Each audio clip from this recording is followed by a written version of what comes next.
Welcome to webinar 2.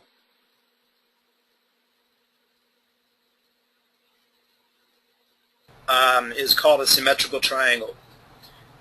And what's the deal with this thing is within this triangle, the reason why it's called symmetrical is because, of course, you have raising, we were talking about higher highs and higher lows, lower highs and lower lows in the rising and falling channels. Now we're going to switch our thinking, okay, and you got to kind of put that out of your mind because now we're into a whole new concept where the price action is now completely different, but it's the same.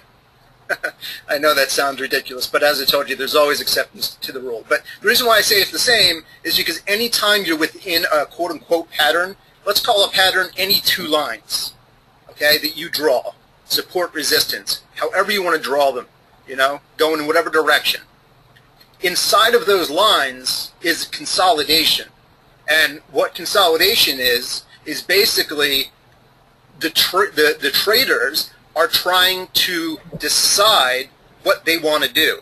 Now, they might be tired, they might be broke or poor because they lost all this money, and they're trying to regroup or whatever it is. But the fact is, you got what makes this symmetrical is obviously the lines on the top with the lower highs, and then the lines on the bottom with the higher lows, and that's the definition of a symmetrical triangle. This is one of the most well-known, most popular triangles. Sometimes they call it a coil pattern because, as I showed you in the last webinar, when, like right here, when stocks are pressed up against resistance or support, this is force right here, as I said. It looks like, oh, there's just red and green candles sitting there. They're not sitting there. Even though the market's closed, they're still working. Psychologically, they're still working. There is pressure here. All of this built-up pressure, right? I mean, this is not huge pressure because we only have 3 touches, but it's still pressure. And if they break through, it could gap up and go like it did here.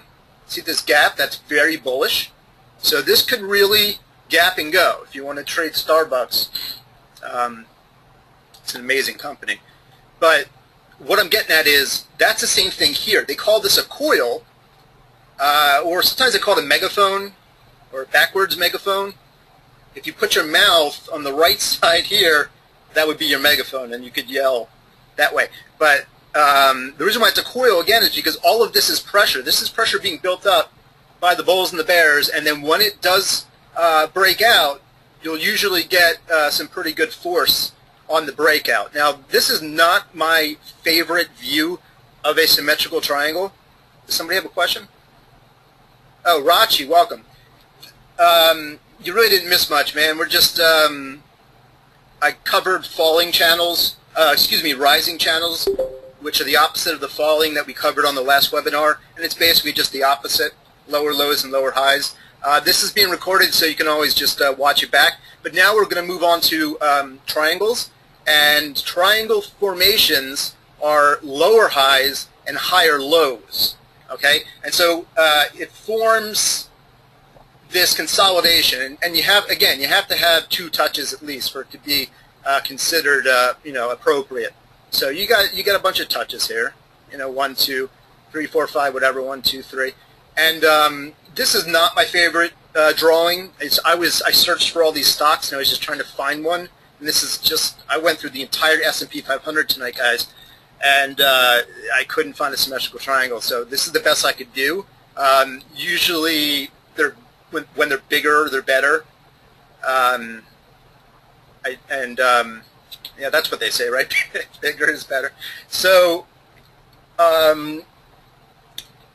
the key to this thing, to this symmetrical triangle, is when it does break out, the general rule is that is this also called a wedge? No. It's a great question, Dan the man.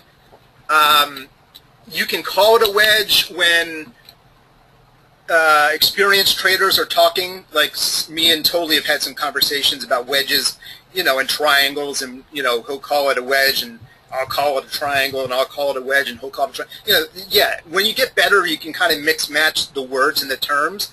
But for learning purposes, you really got to, you know, memorize and know each pattern as an individual entity before you can start having freedom and flexibility with your verbiage.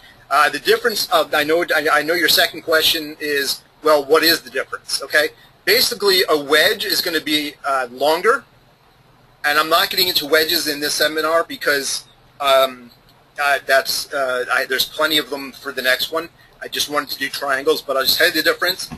Triangles are generally wider here at the mouth, okay, and usually shorter also in time period. They don't have to be. Wedges tend to be, maybe I could draw a wedge for you real quick. In wedge, both lines going in the same direction, just not in parallel. Okay, that's a great definition. So let me see if I can draw a wedge here real quick. Okay, just right off the highs. Boom. All right, I'll cut through those candles, right? I don't even have to.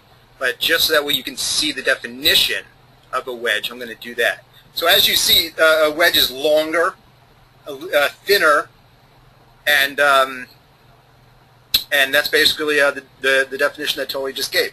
So here on this symmetrical triangle, what I was getting at is generally the rule is whatever trend comes into this triangle, see how it comes from up top? It's a general rule that the triangle might break down and continue this prior trend. So this is just a pause. So you got here, right? It's a pause, and then the bears could take it down, which they didn't do. So it's not a hard and fast rule, but it is generally in the technical community. That's generally the rule we go by, because you don't know which way this is going to break out. Symmetrical triangles are 100% symmetrical, so we don't know if it's going to go up or down. See this wedge here? As I told you in the last session, patterns that go down are generally known to break up, and patterns that, you know, go up are generally known to break down.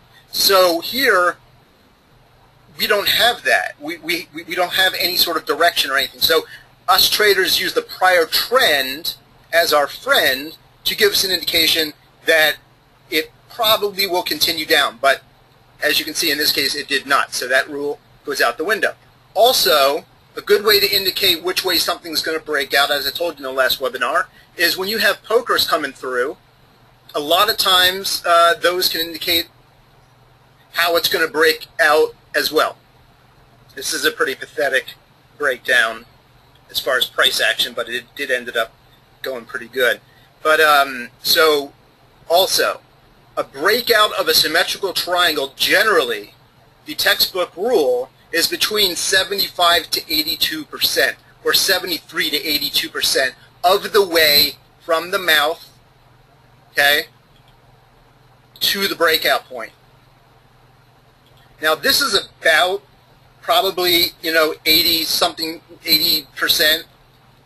I don't personally like mine to break out that close to the apex. This is called an apex. Many of you probably know that term from math. This is the apex. So it's 70-something to 80-something% the way from the start of the triangle to the apex. So here's probably the apex. So this is probably about 80%, which is fairly great. I just personally like mine, and a lot of traders like theirs, to break out here. Why? I don't know. So if it doesn't go down and continue that downtrend, will it do the opposite and rebound up?